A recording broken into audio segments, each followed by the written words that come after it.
Electricity is one of our most faithful servants. It gives us light. It starts our cars, has unlimited in aviation, circles the globe with entertainment. It cooks and refrigerates our food. These represent few of the innumerable applications of electricity. Electricity at work. But what is electricity, and where does it come from? To answer these questions, let's look in on the world of electrons. The entire universe is composed of matter. A basic concept of the structure of matter is essential for the understanding of electricity, because the very force that holds matter together has an electrical nature. There are many different substances, each a combination of some of the 92 known chemical elements. Just as yeast, flour, salt, sugar, and shortening are the ingredients used in making bread,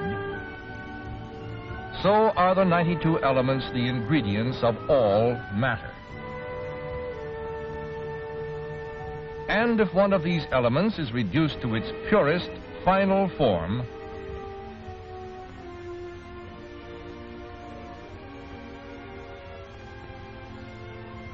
its smallest unit would be an atom.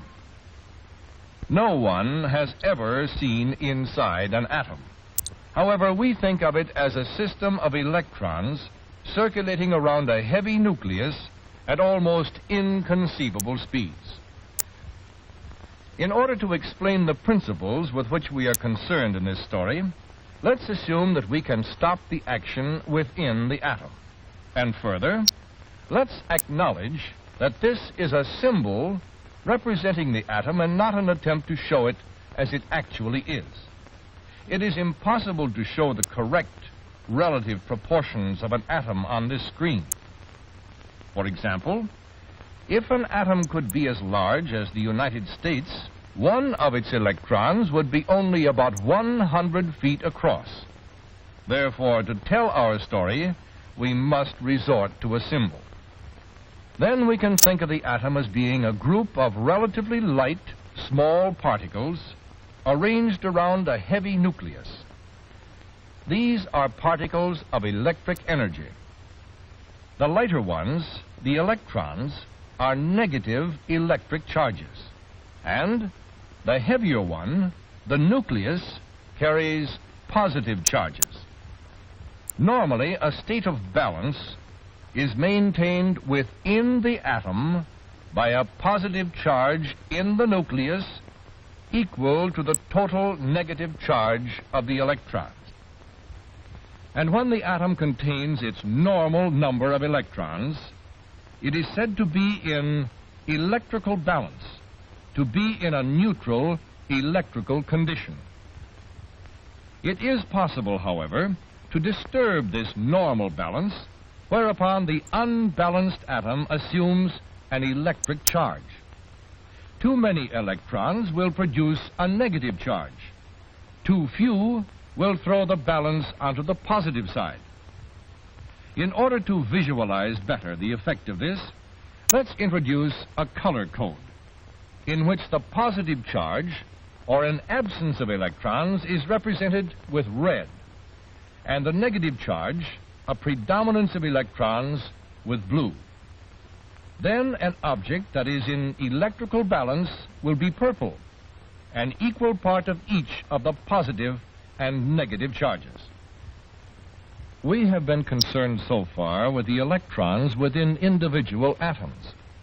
Now let's see what happens when two or more neutral atoms come together. The outside electrons will no longer move exclusively within their original atoms, but will circulate about both atoms at once.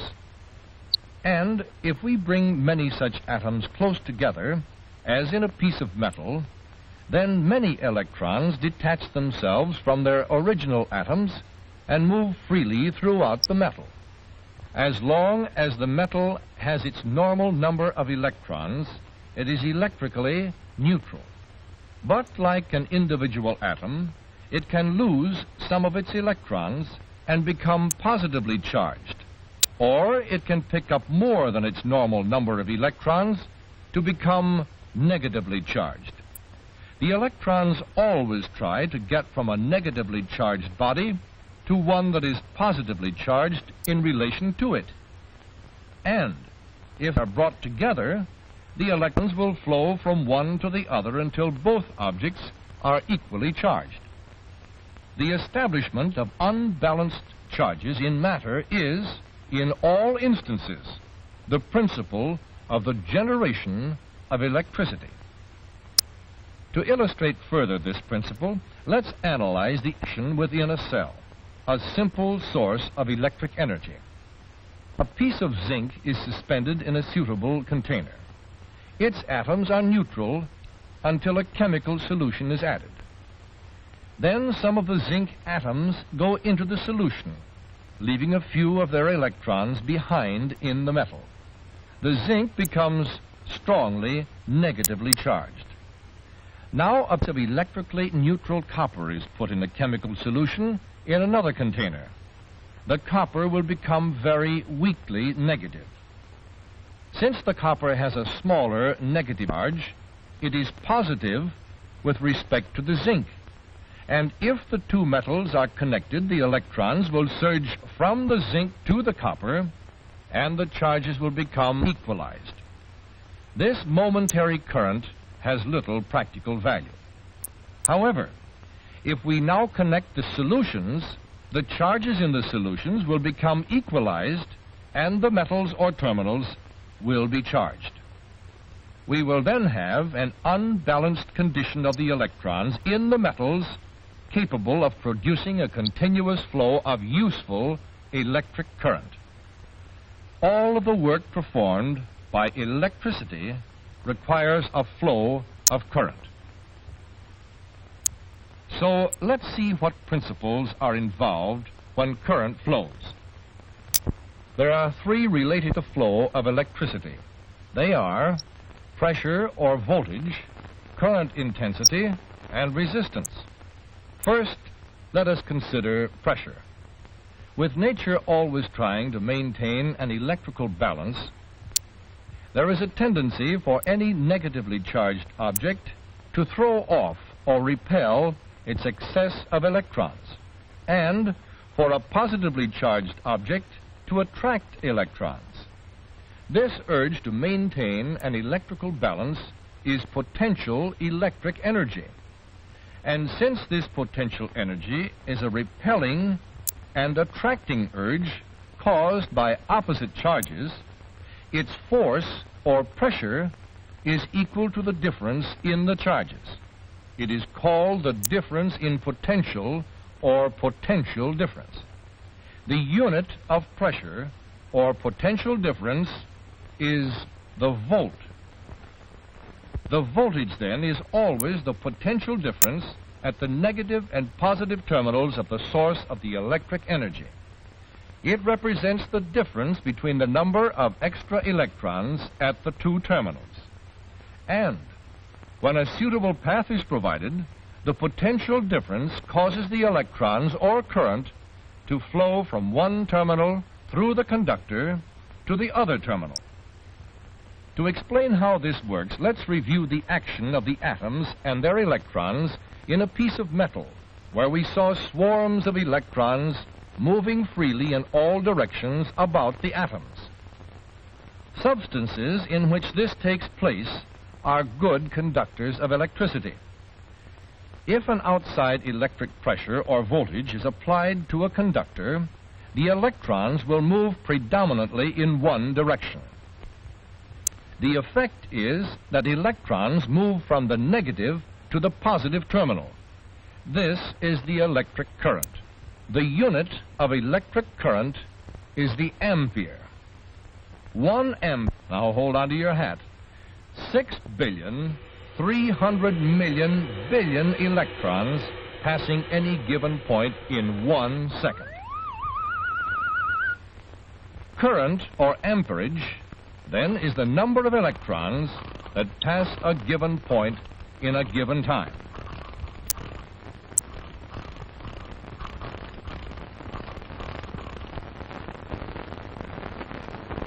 And now the third factor, resistance.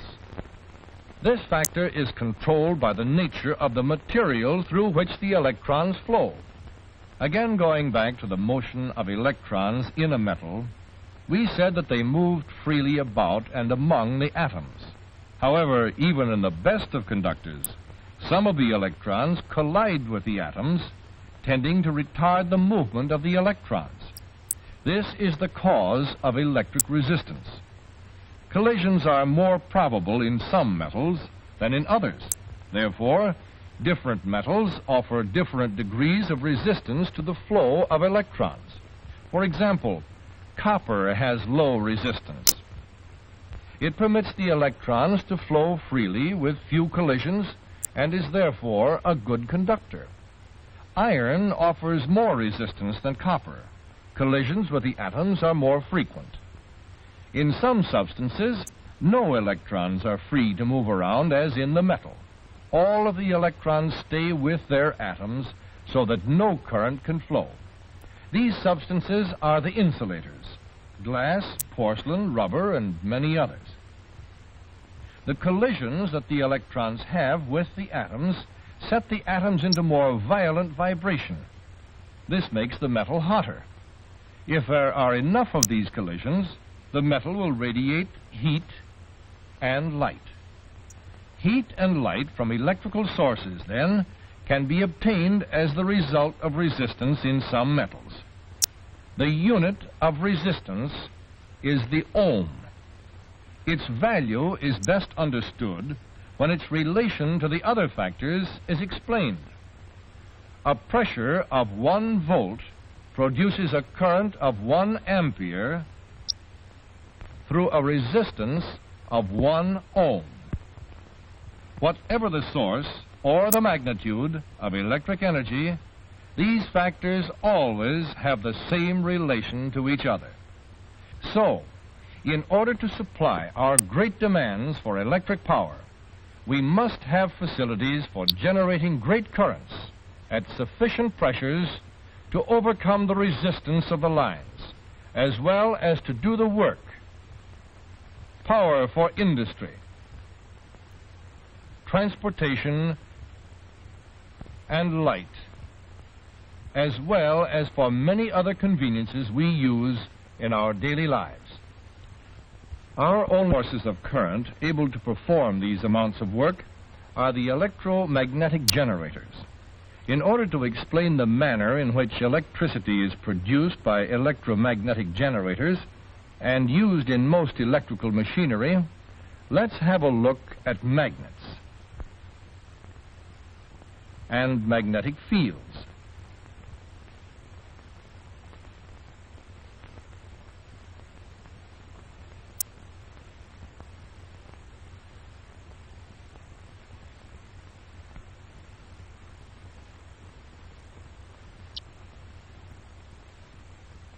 The Earth itself is a magnet.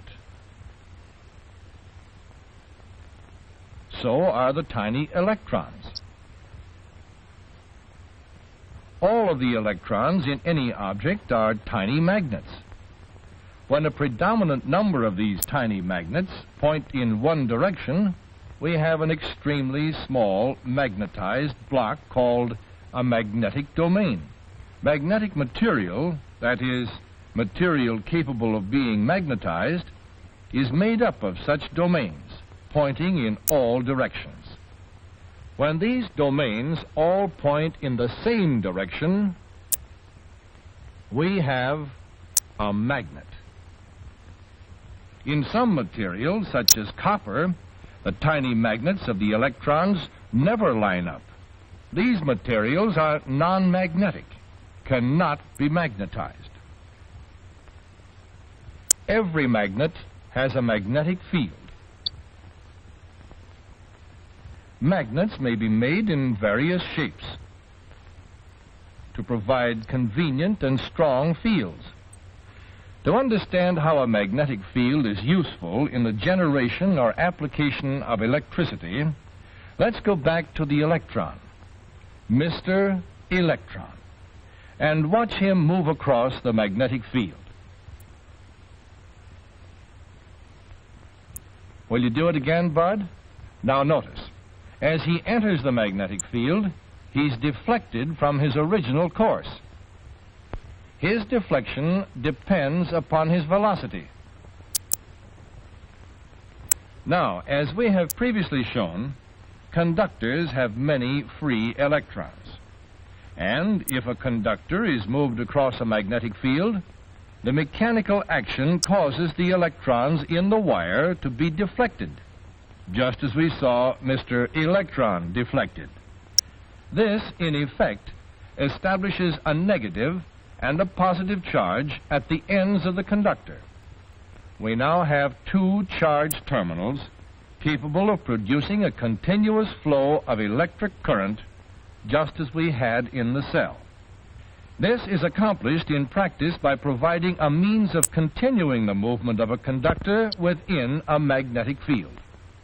In all electromagnetic generators, regardless of size, the same principle is used to generate electricity. The deflection of electrons in a conductor moving across a magnetic field. The same magnetic fields and forces are also used in making an electric current perform useful mechanical work. Remember that an electron moving across a magnetic field is deflected. If the electron were moving in a wire, as when electric current flows, the deflection of the electron would cause it to push against the wire, tending to move the wire. Billions upon billions of these tiny pushes combine to provide the force. The stronger the current, or the greater number of electrons, the greater the force moving the wire. These forces on current-carrying wires in magnetic fields furnish the power for all electric motors, from the simplest to the most complex, from the smallest to the largest electric motors. The principle is the same. The deflection of electrons flowing in current-carrying wires by magnetic fields. In fact, interaction between the magnetic fields and the electrons is the basis of all electric devices. And now we may summarize that the billions and billions of atoms of which the universe is built are composed of positive and negative electric charges. That these charges are normally balanced in matter. That by unbalancing these charges, electric energy is made available. That the urge of nature to restore this balance creates electric pressure. And that the response to this urge, the action of the restoration of the balance, is a flow of electric current. The flow of electric current, then, is simply movement of electrons away from objects that have acquired a negative charge to objects whose charge is relatively positive. It's this principle that has made possible the countless electric devices which contribute to the comfort and fulfillment of richer and happier living today. Devices which will expand that to unlimited horizons in the future.